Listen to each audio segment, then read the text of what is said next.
the TV talk show for the thinking American. My name is Aage and I'm the host. Tonight we're going to do something really interesting again. I'm going to show you some evidence that I will call evidence, or something that looks like time travel is very possible. Time travel has been a very old concept. It is something as elusive almost as thought itself. In 1903, the first airplane flew. And in 1969, 66 years later, we walked on the moon. That is a phenomenal feat. You know, what is time? Think about that. Very few people really have any concept of what time is. Time is more like we look at it as a linear projection that connects two events, one in the past and one at now and maybe one in the future. What if it isn't? Maybe what if it is a wavefront or energy that we float along? Now, about 4 years ago, I did an interview with Michio Kaku when we were talking about time and time travel. And he says that on the blackboard then he could prove we had at least 9 different universes.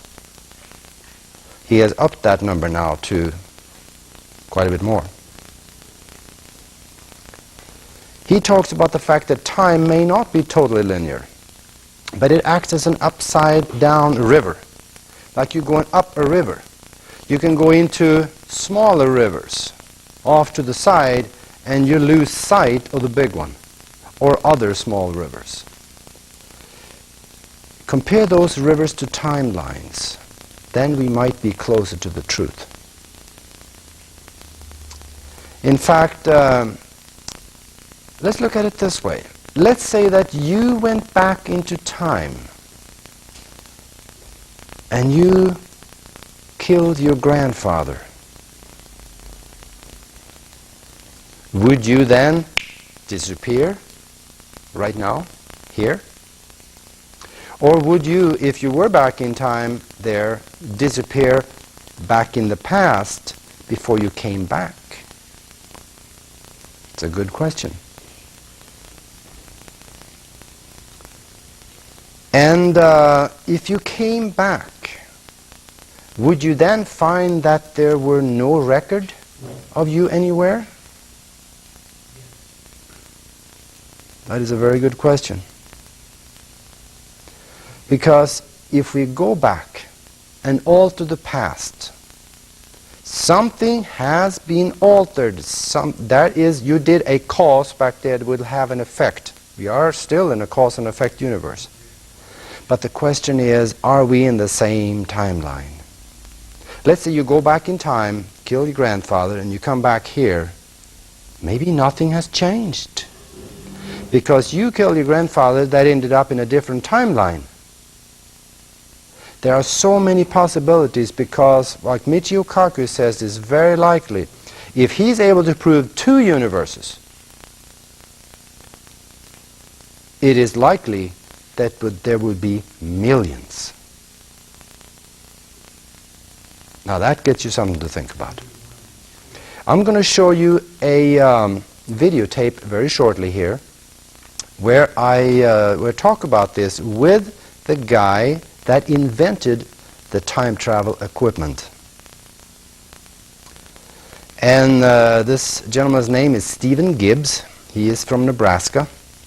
And he has been on the Art Bell show probably about 3 or 4 times. I was on there once with him where we were talking about time travel. And the thing is, he has built time travel machines for almost 20 years. He's built a bunch of them. I got one of them. I've experimented with it. And I've experimented enough to know there is something to this. I'm not totally sure what it is yet, but there is something to it.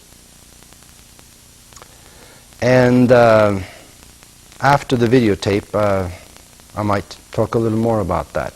I'm not so sure I have gone anywhere physically, but mentally, yes. Now, Stephen Gibbs talked about the fact that for those several hundreds of the machines that he's made, there are several people that bought the machines, they used them, and they're missing today. Nobody can find them anywhere. That's kind of strange. Well, what if we think of it this way? It is an electronic device. You do plug it in the wall. So if they went back in time to a time where there were no electricity, and they ended up back there with an electronic device, how would they get back here again? Well, that's a good question. Even though there's supposed to be a safety valve in the time continuum that connects you to the present, so that after a period of time back there, unconnected to that distant past, you will come back here. And then again, if that's the rule, there's always exceptions to the rule. So what happened to them, nobody knows. Now there are several people that claims they have time travel equipment that works. I found a guy on the internet, and I called him. He had a very strange story. He was in Australia. He built a black hole in his garage. The neighbors complained about the fact that it could be a nice clear day, there was just weather perfect, when they drove by his house, his garage was engulfed in a green fog. And we know that is what characterizes a very high density magnetic field. It does turn green. I have actually seen that.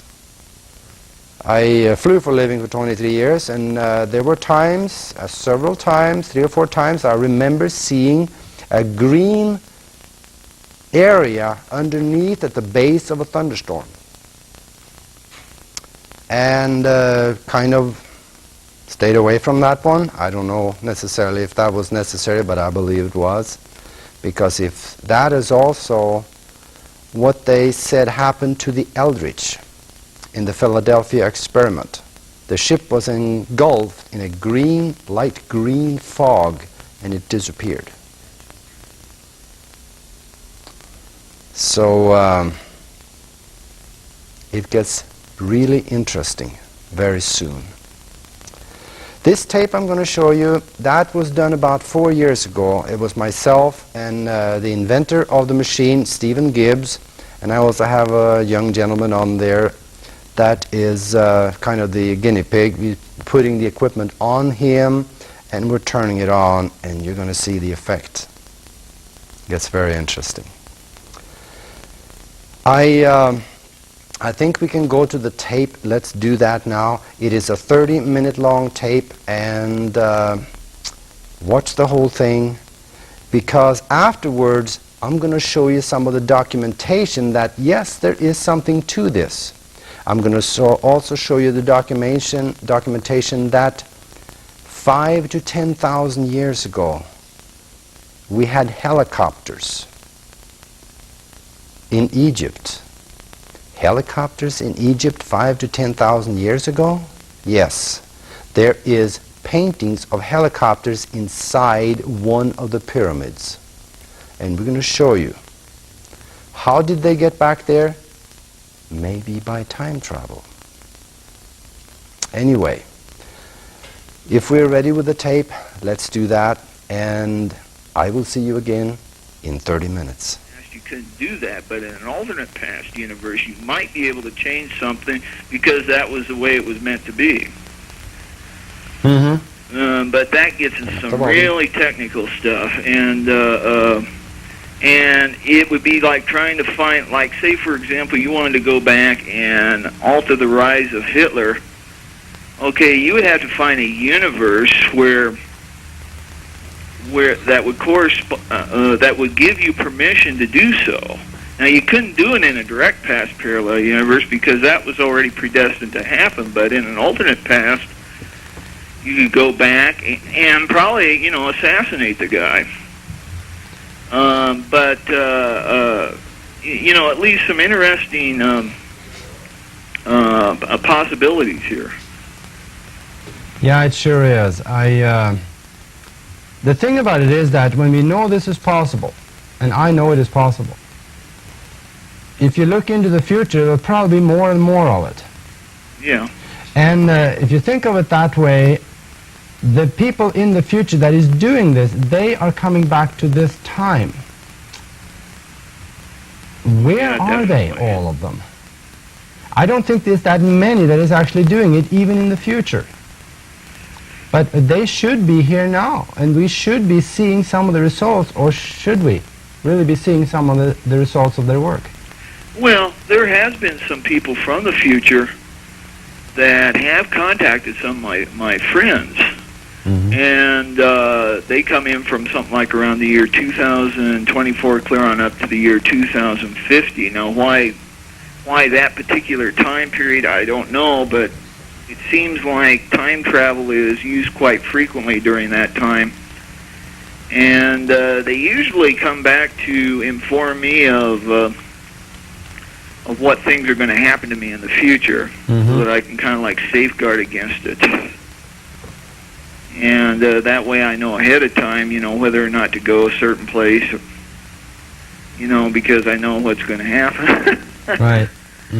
And you know, it's real interesting. I mean, these time travelers, they're not really pretty much interested in changing anything. They most of them aren't, and they're just here just to sightsee. Yeah, that's probably right.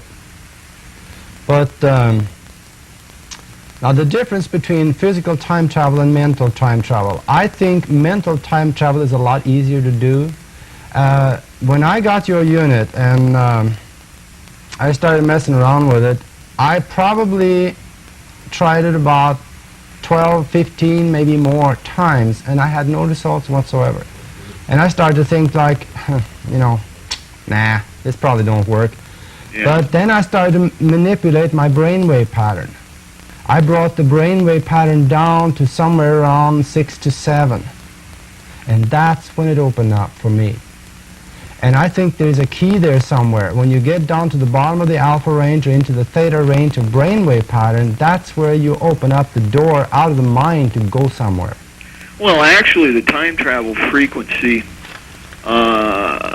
for the beta or theta wave regions is at 7.8 hertz cycles per second. Is basically what that unit is doing. It's basically tuning you, or should I say, in connection with a hyperdimensional resonator. It's which I sell. It's basically tuning you into the zero vector, and once you get tuned into that zero vector, your brain waves start to oscillate at that 7.8 hertz cycles per second frequency. And that's basically is the frequency, the ELF frequency on this planet at which time oscillates at. Okay. And but there are ways of generating that frequency, you know, just by developing a simple ELF oscillator, which some of my reports tell people how to build. Okay. 7.8 cycles. Yeah. All right. Now that's good to know, because now I know I can be more specific. That'll be interesting to try.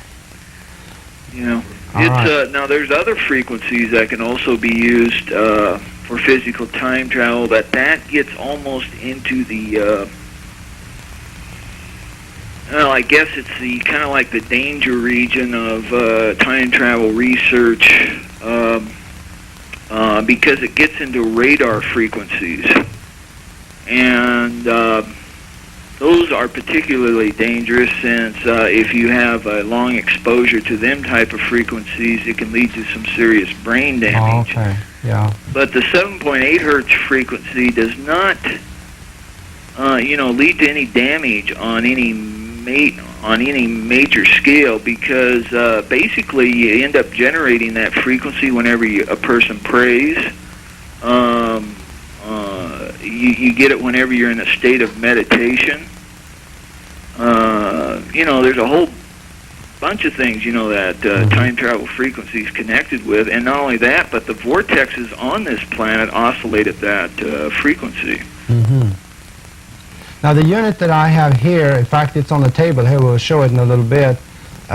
You are building another one now that is a little more advanced than that, isn't that what you told me? Well, I've been thinking about trying to condense the unit into a pocket-sized version, but that may be years away before I even begin to get that perfected, because in order to make up for the lack of the electromagnetic field generated by the electromagnet, I'm going to have to use a neodymium bar magnet in place of the electromagnet in order to soup up the power enough to generate the 2 points of resonance. Mm-hmm.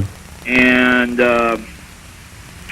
I don't know. It's basically, I could do it real easy. I mean, if I had access to an inverter chip that was small enough that I could just fit it right into a pocket-sized version, and that'd be all I needed. Just the dang inverter chip to convert 9 volts, DC into 115 volt AC.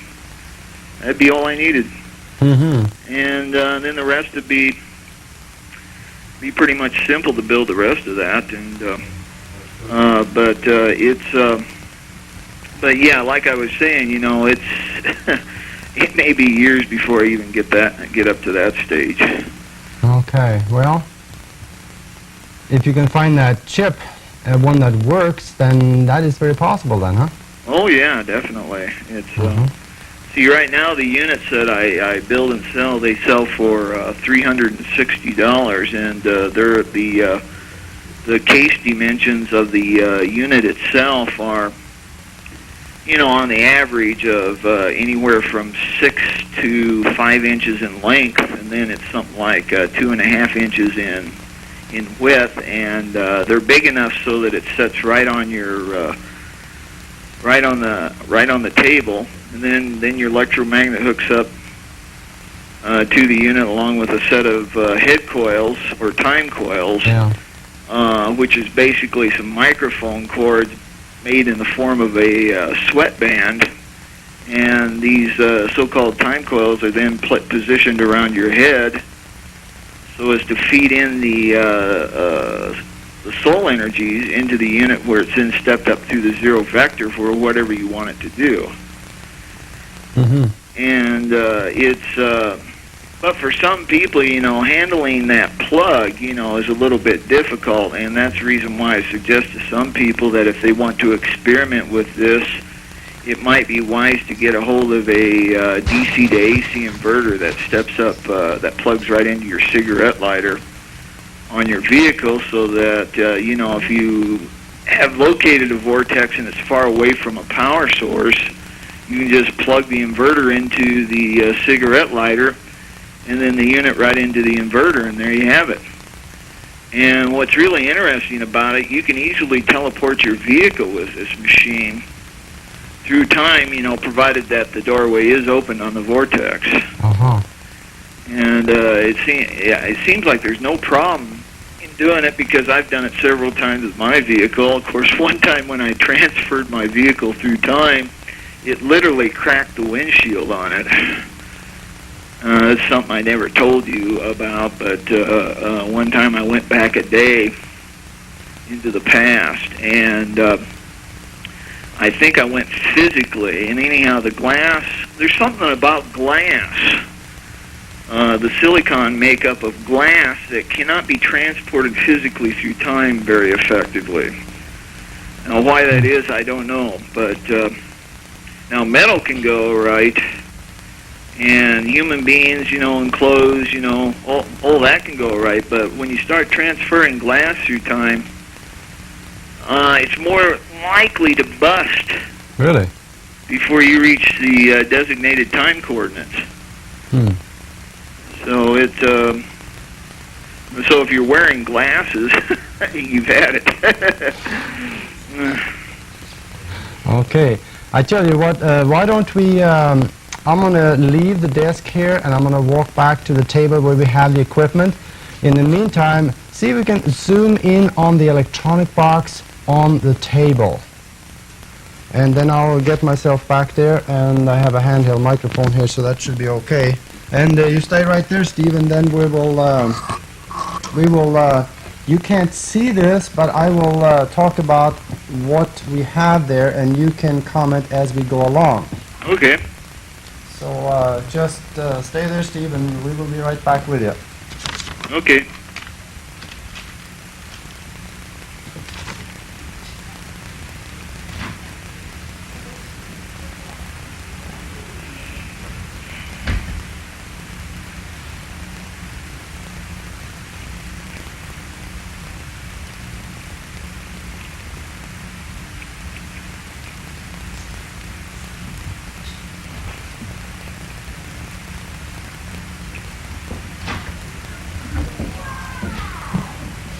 Are we still there? Oh, this is a live microphone, right?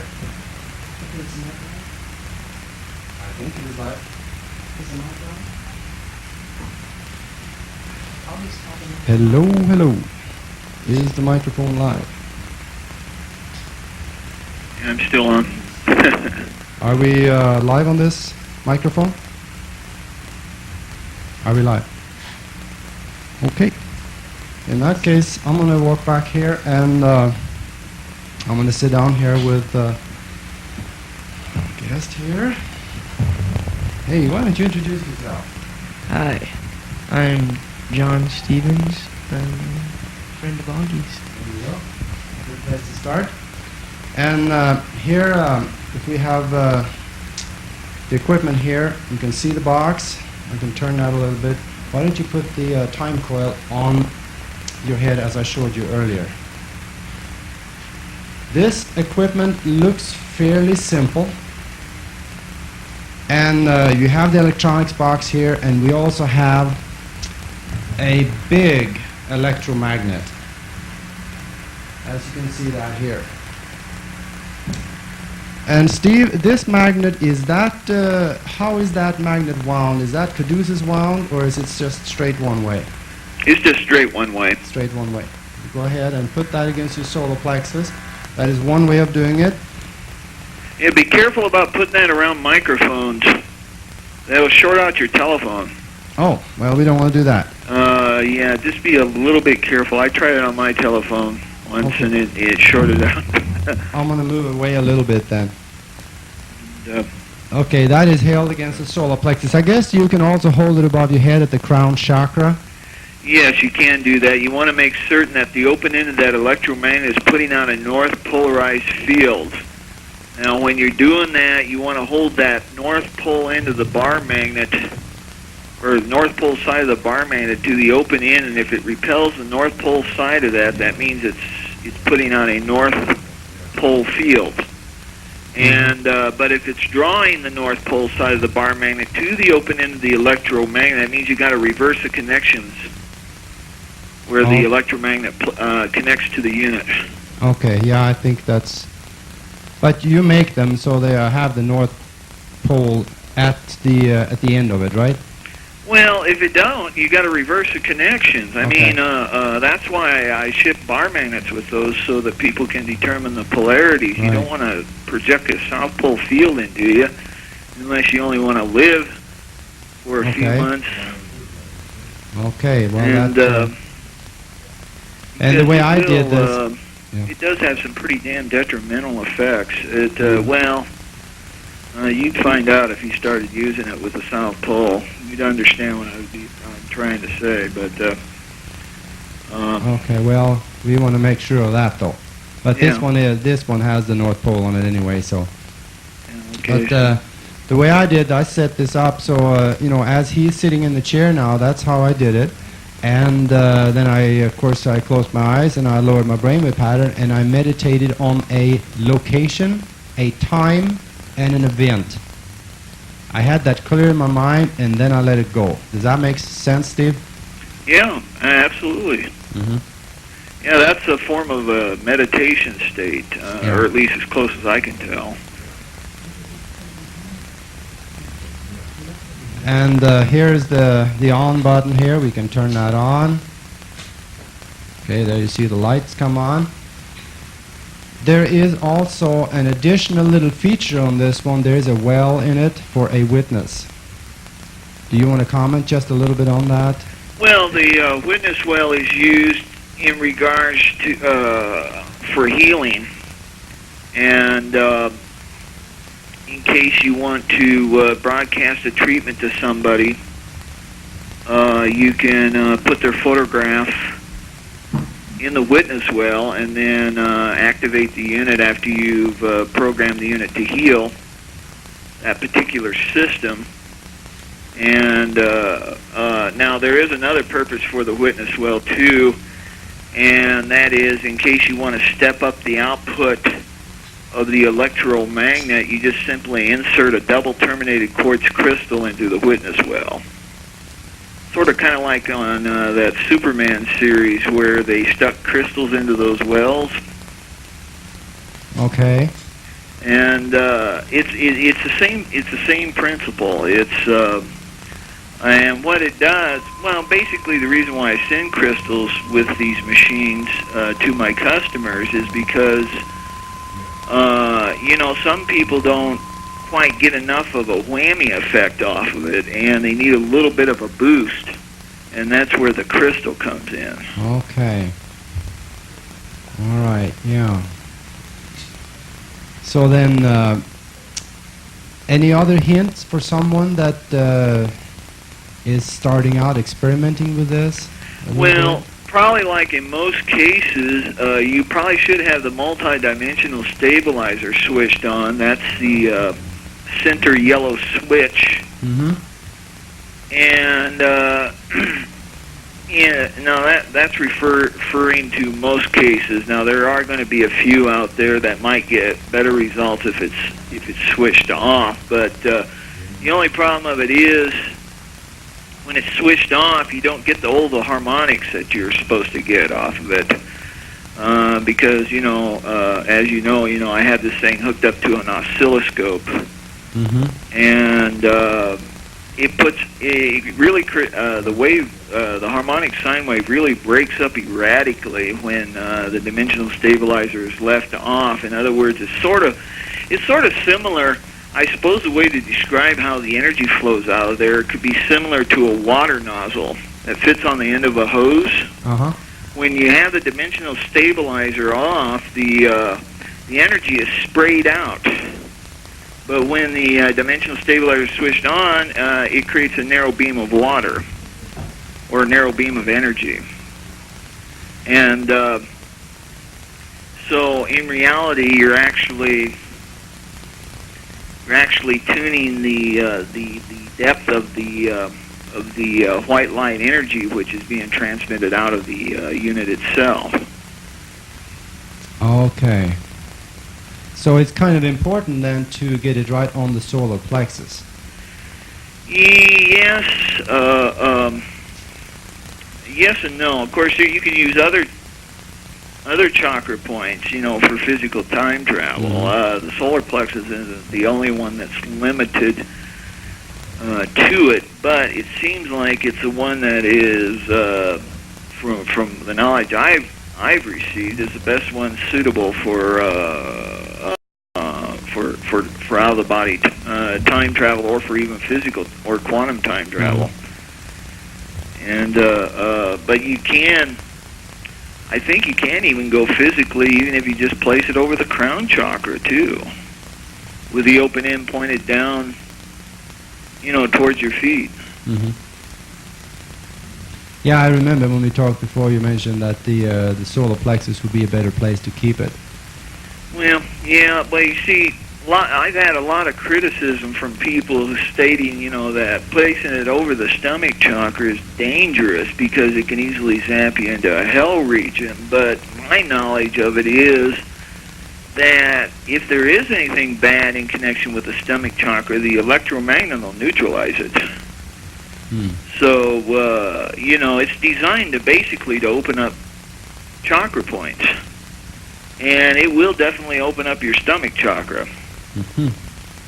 And like one guy who operated this machine over in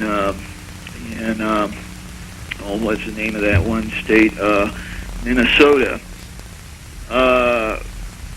He claimed his belly hurt after he had used it, but then he started tripping through time shortly afterwards.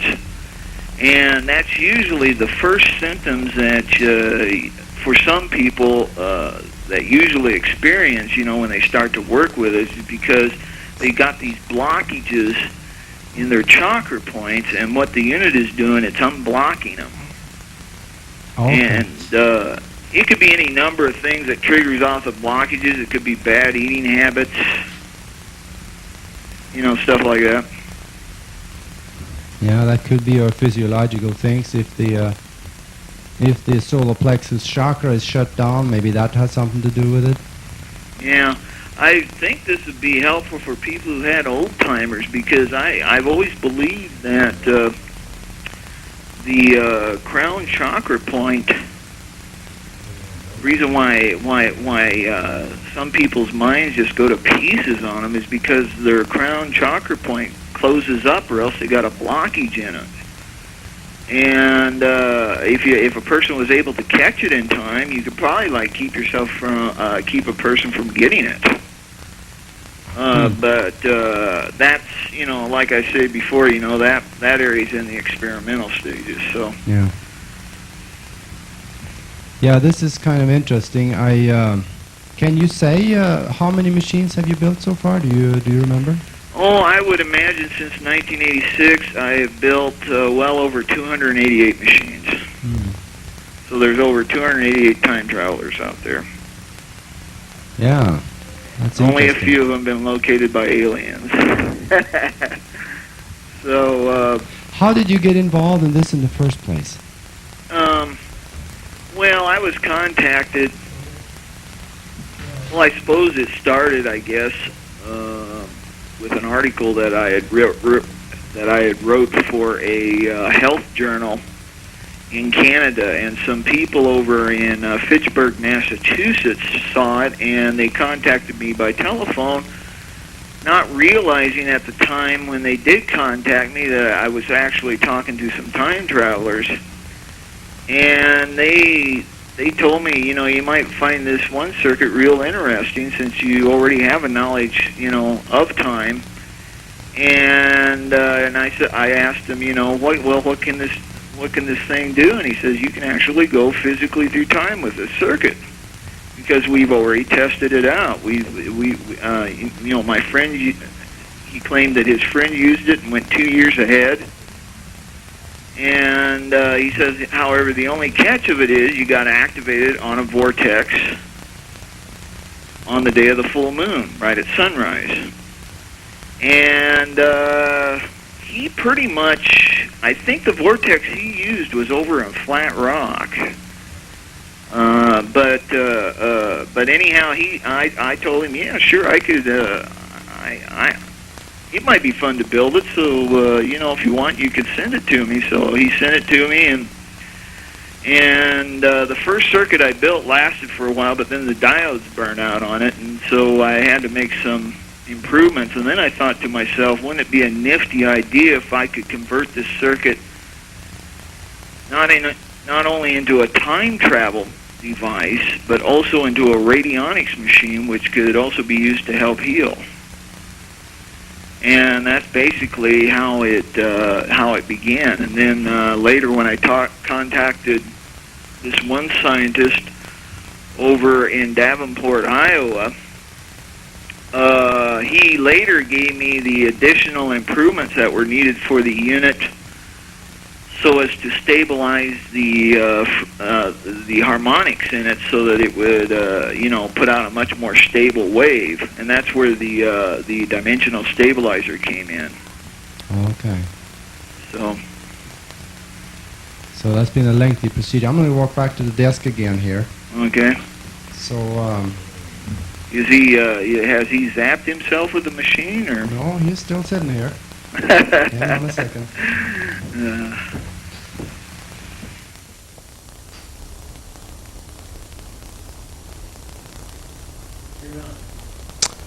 Well, hey, we're back.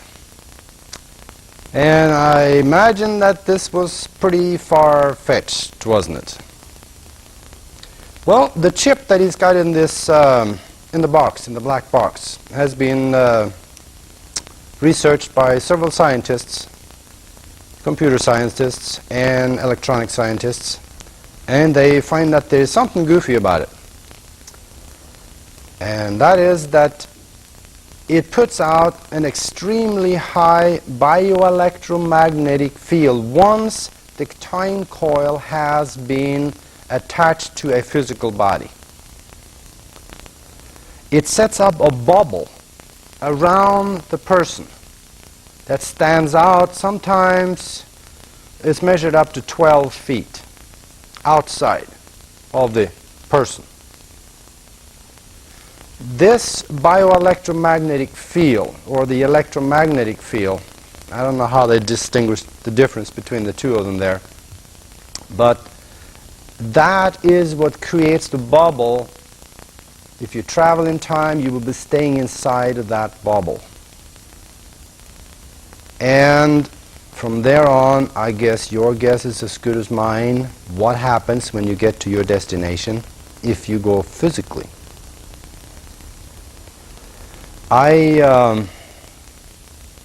My experience, when I sat down, hooked myself up, and I lowered my brainwave pattern down to about 7 cycles, actually below that. What I did, he said 7.8 was the frequency, and that probably is okay. I didn't get anything working at 7.8 unless I was there and I didn't know it. But I aimed for 7 and I tried for 6.8, slightly below. There's a reason for that, but that comes out of the teachings of the ninja, of the martial arts.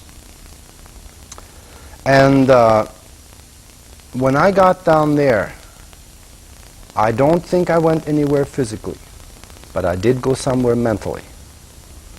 There was just like I was in a movie. I was walking down the street and I was there. And it was kind of scary because I still had the memory of being back sitting in the chair, but I was walking down the street. And it was just clear as day. In one instant, I wanted to go up and look at a future newspaper. And I walked up to the newspaper stand and I looked at the newspaper. And what I was looking for, well, it was Y2K. That was right before Y2K, and I wanted to find out what happened midnight 2000. And on January 3rd, 2000, nothing was mentioned in the newspapers about it. And I figured that if we had the big computer crash on New Year's Eve in 2000, it probably would have been mentioned in the newspapers if we had newspapers at all. And of course, nothing did happen.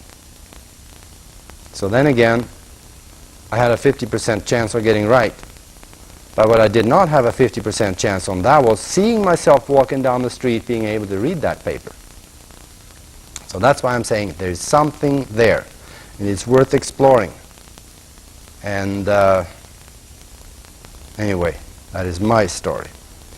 But Stephen Gibbs told me of another story that is a lot more drastic. And that was, there was a gentleman that bought his machine. And he was over on the East Coast.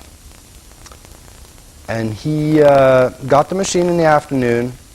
He told his wife he was going to go upstairs and read the manual and experiment with the machine. She knew what kind of a machine it was. He went upstairs in the middle of the afternoon, and in the evening, dinner was being served, and the lady told their daughter, "Go up and get Dad." And she walked upstairs into the bedroom, and there was nobody there. The manual was laying on the bed, the time coil here, the other coil here, and the black box was next to it. It was all laying there, all plugged in the wall, but the guy was gone. That was quite a few years ago. As of 4 years ago, he has never shown up anywhere. He's missing. Nobody knows where he is. And of course, the wife called the police and said, "Gee, you know, my husband disappeared," and well, in fact, they arrested her because they thought that she might have killed him. But after a short time, she was let go because they realized that she wouldn't really have a good chance to do that. But that is a kind of a drastic case. Chances are that he ended up going somewhere where he had no way to get back. So it isn't totally without risk, I presume. Maybe that's why Art Bell, you know, the guy with the radio show that kind of on retirement right now, he bought one of those machines, but he hadn't had the courage to turn it on. He says that he keeps walking by it and looking at it, but he hasn't turned it on yet. Time travel in the past. There is some evidence. I have a videotape that shows that we just might have time travelers that is shown up in ancient Egypt, because there is a panel in one of the pyramids that shows a picture of a helicopter. Why in the world would we have a picture on a pyramid wall that was placed there probably somewhere? I know they say the pyramids are 5,000 years old. They're not. They're much older than that. Probably 10 to 20,000 years old, because they have always been there. Now, I'm going to talk a little bit about this tape after we see it, because this is very extraordinary. Maury Povich, that did the narrating on this, he was in there and opened up the tube. And also you see Richard Hoagland talking on there about this particular panel. It's an extraordinary panel that shows there might have been time travel after all. Let's run the tape and you can see for yourself. South of Cairo in remote Abydos is the Temple of Seti I. Is it possible that there is evidence here of advanced technology the ancient Egyptians could not have possessed? Evidence never before revealed to the public. There is this extraordinary panel.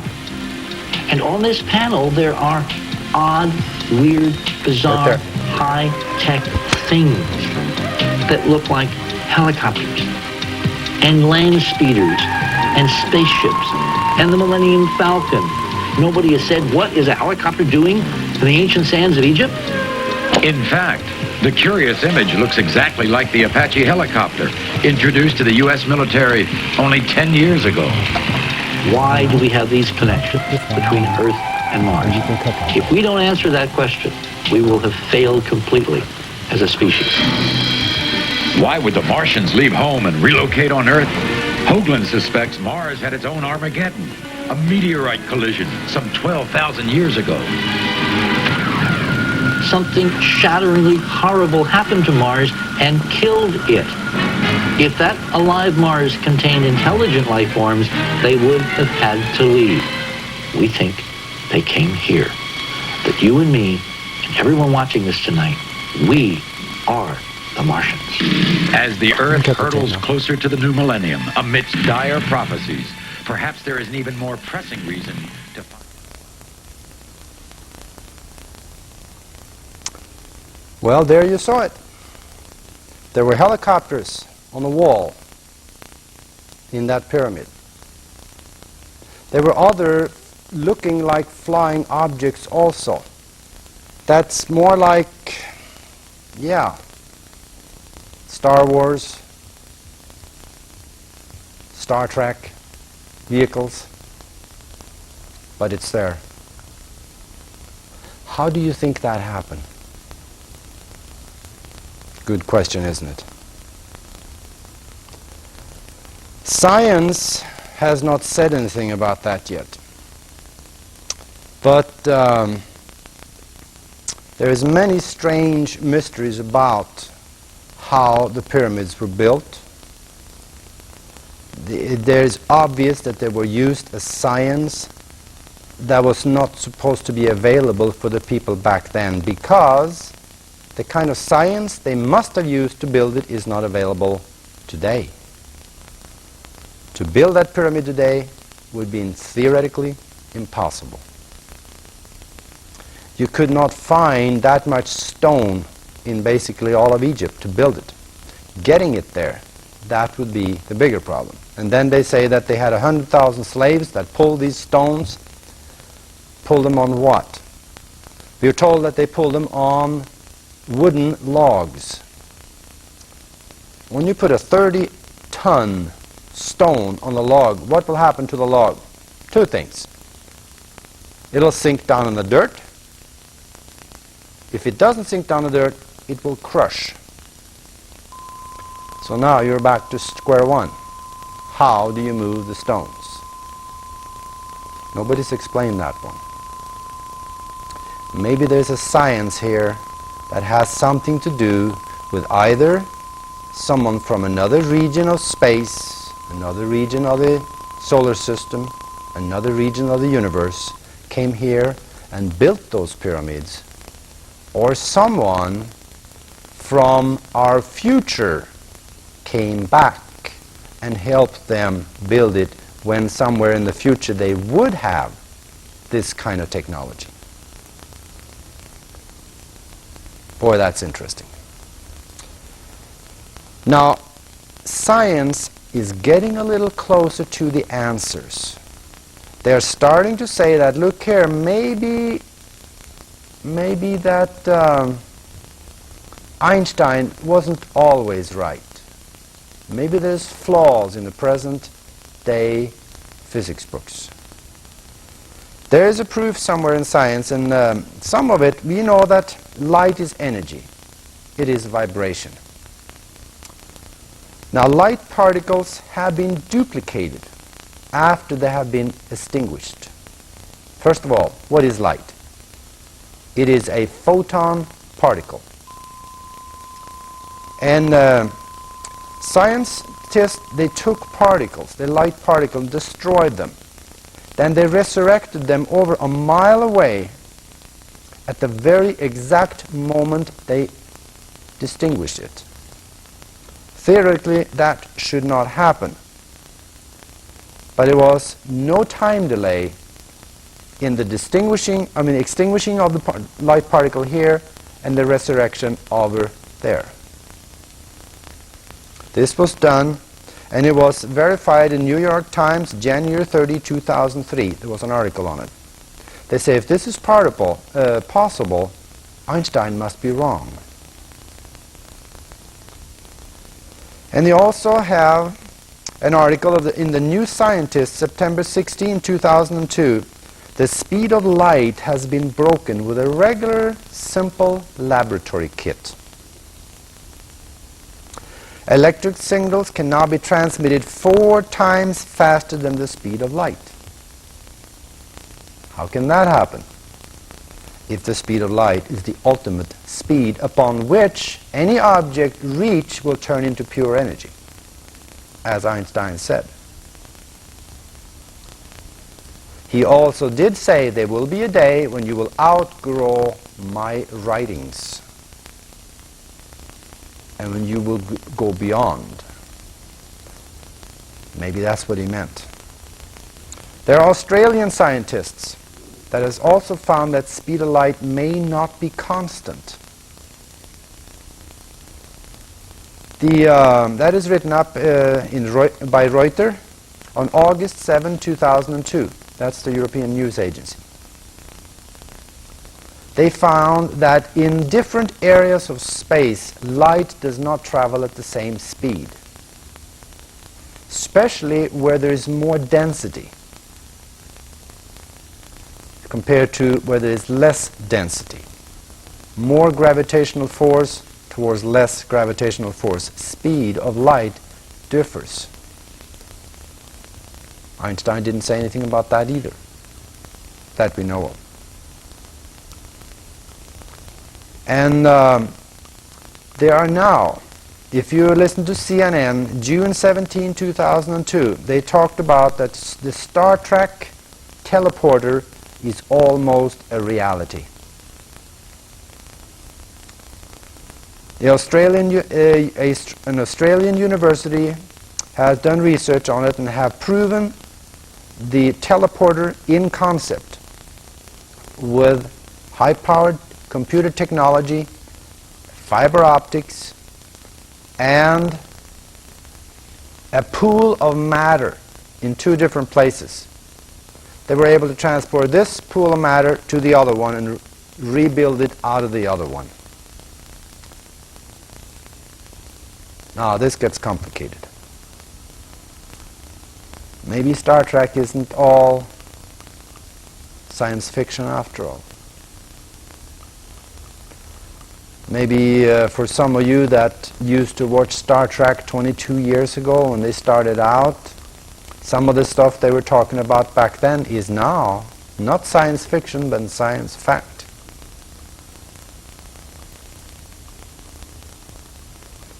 I also did an interview about 4 years ago with Michio Kaku, which is probably the world's foremost expert on time travel, the way that the regular quantum physics look at it. And he claims that we have the technology now to do time travel. We just do not have the energy source to fuel it. What if we found an alternate fuel for the equipment that Michio Kaku has conceptualized?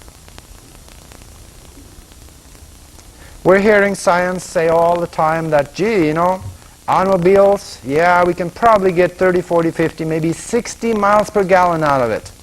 But that's it. That's all the energy there is in gasoline. Well, there's a term that covers it really well. It's called bullpucky. The reason I'm saying that is because in 1938 there's an invention made by Charles Poe in Canada. He had a carburetor, actually a vaporizer, that got 204 miles per gallon out of a gasoline engine. And that was on a Packard, a 3,000-pound automobile. Today, we only get 20. We've been had. Science have been had. What if the same is happening here with time travel? Michio Kaku says that, yes, it is possible. All we have to do is to find a fuel source, and we can travel in time. What he is looking at is the kind of fuel source that is allowed to be looked at by science. What if we went to a fuel source that is not allowed to be looked at by science? Do you remember cold fusion? It's alive and well. You go on the internet. You go on the internet and look, type in cold fusion, and you find out that those two guys that created cold fusion some 15 years ago, that was real. They produced energy out of the zero-point vacuum coming right out of empty space.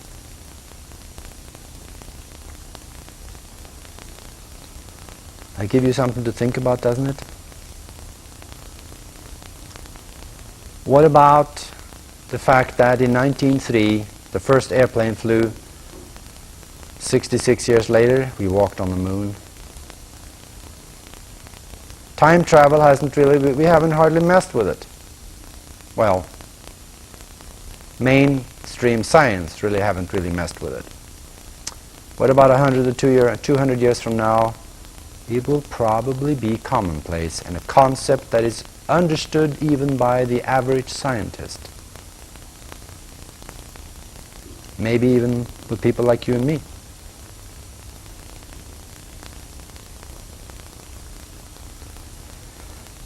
I hope I've given you something to think about tonight.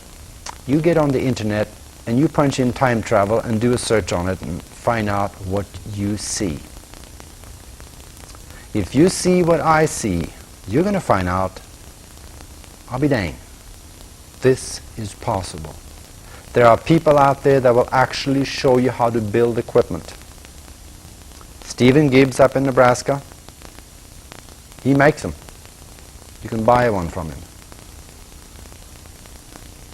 If you want to have a look at it, call me sometime and I'll show it to you, what it looks like. This is something that it is in the future. Or is it in the future? Maybe it's now. Because maybe we got the technology from the future, brought it back here so we can build it, and therefore we have it in the future. How in the world can we explain this one? We end up with a Mobius loop. Once you start delving into these things, life gets so complicated for you. It's fun. Do your own research. What you've seen tonight is something that hopefully just open up your eyes for you. And I have done a lot of research in the area, and that is why I'm talking about it. I'm saying definitely it is possible. It can be done. That's just the time and location, I don't know. It is not very common today, but it will be.